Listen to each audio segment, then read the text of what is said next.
market in France, Europe, Asia, and Latin America.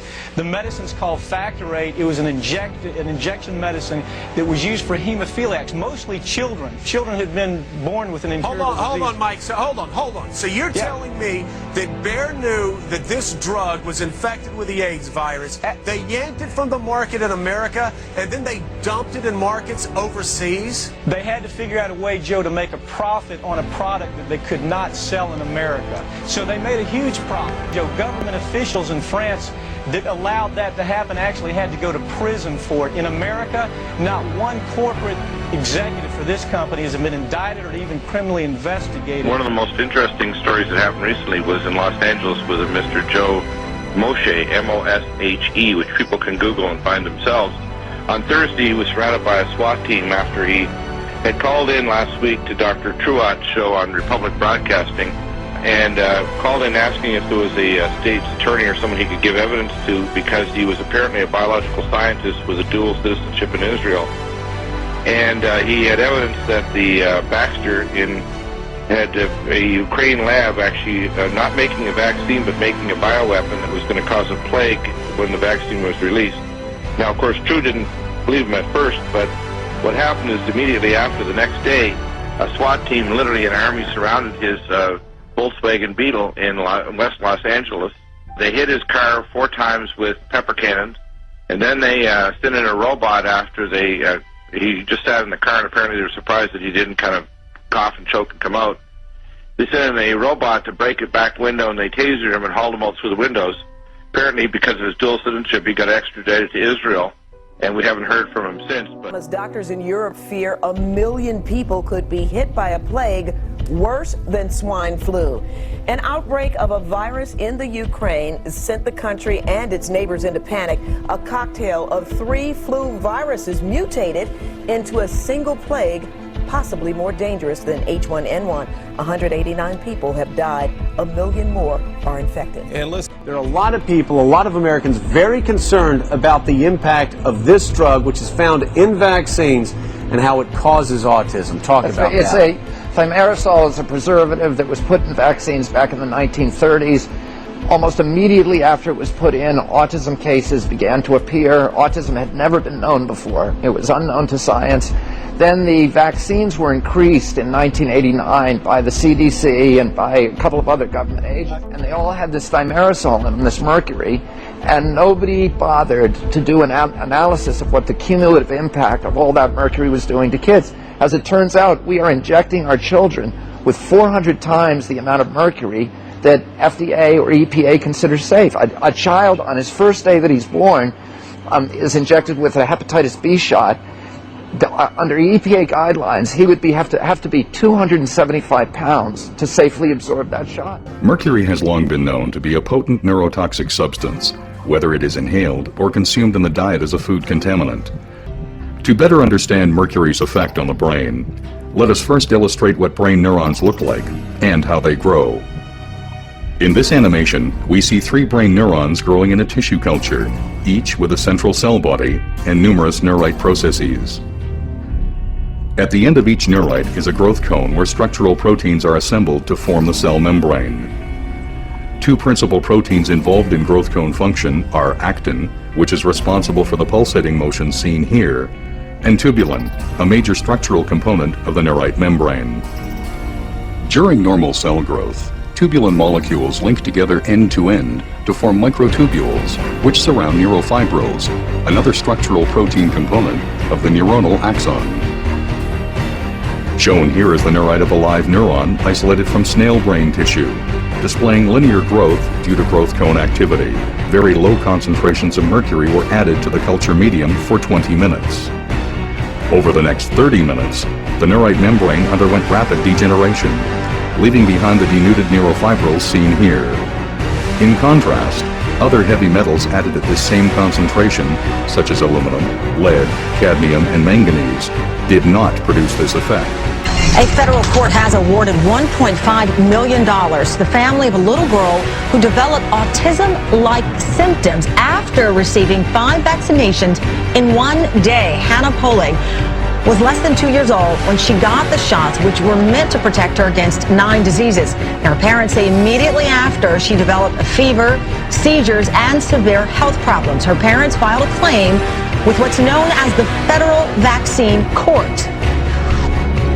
I wanted to know why my daughter, who had been completely normal until getting 9 vaccines in one day, was suddenly no longer there. February 1956. In the heart of New York, Operation Big City was underway. A Ford Mercury, specially adapted with a hidden exhaust pipe, pumped out bacteria onto the streets of Manhattan.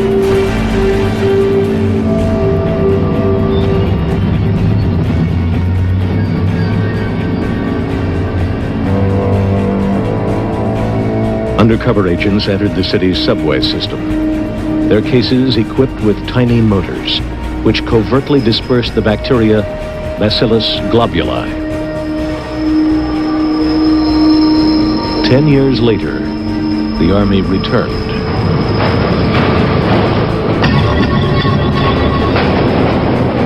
Light bulbs filled with bacteria were dropped in front of trains and down ventilation shafts to test how far the bacteria would spread through the subway system. Questions tonight about an Army combat brigade being trained to deal with civil disturbances in the United States. The Posse Comitatus Act of 1878 generally prohibits federal uniformed services from carrying out domestic law enforcement duties, except in cases expressly authorized by the Constitution or an act of Congress.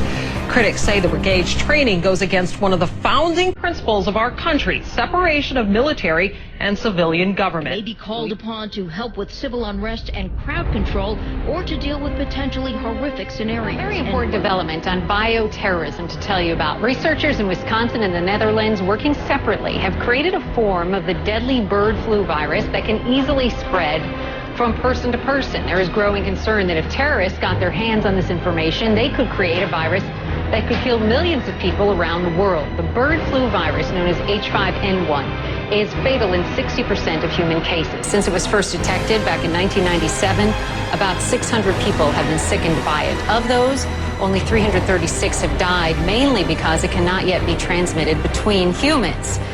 Well, first of all, let me just add one disclaimer. As a member of the board, I can't get into the confidential nature of the work, but there's a fair amount of information that's in the public domain that I can talk about. Basically, the efforts were really to see if the H5N1 or bird flu viruses, which to date have not transmitted readily from person to person, as you noted, could actually go through a series of genetic changes that would actually make them capable of doing that and really becoming the next pandemic influenza strain. A pretty scary scene along the Chicago River turns out to be a military training exercise. Good evening, everyone. I'm Robin Robinson. And I'm Bob Surratt. Thank you for joining us. Our viewers called in describing men with automatic weapons hanging out of helicopters. Fox Chicago's Mike Flannery reports on this developing story live from Lakeshore Drive tonight. Mike? Well, Bob, about 90 seconds ago, 2 choppers came zooming right up the Chicago River here, close enough almost for us to touch. The U.S. Department of Homeland Security, along with the U.S. Immigrations and Customs Enforcement Office, have placed a large and rather interesting order. They've ordered 450 million rounds of ammunition to be made and delivered to them over the next 5 years. Now, the company Alliant Tech Systems, or ATK, was awarded the contract to manufacture 40 caliber ammunition, high-performance bullets. Apparently these bullets, quote, provide optimum penetration for terminal performance. This refers to the way the tip of the bullet passes through barriers and expands, all the while holding its jacket in the toughest conditions. Well, the DHS, Department of Homeland Security, just to be clear with your viewers, consists of the TSA, the Transportation Security Administration, and Immigration Services, among other divisions. So, exactly, this is not the U.S. military. This is a domestic law enforcement agency, and the TSA are basically glorified bag screeners and airport screeners. That was their original congressional mandate, was to screen passengers before they get on an airplane. So the question really is, why do they need 450 million rounds of ammunition?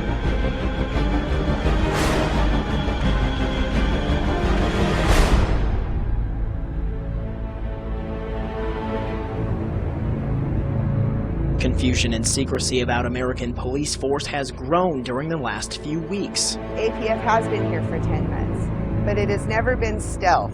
The group announced its plans to fill the $27 million detention facility and build a police training center next to the jail. While they gave details for the site, other questions went unanswered. Where will the prisoners come from? What experience does APF have in prisoners and training police officers? And why was Two Rivers Authority Executive Director Greg Smith placed on administrative leave? At a press conference Saturday, APF also refused to release any information on its funding or organization.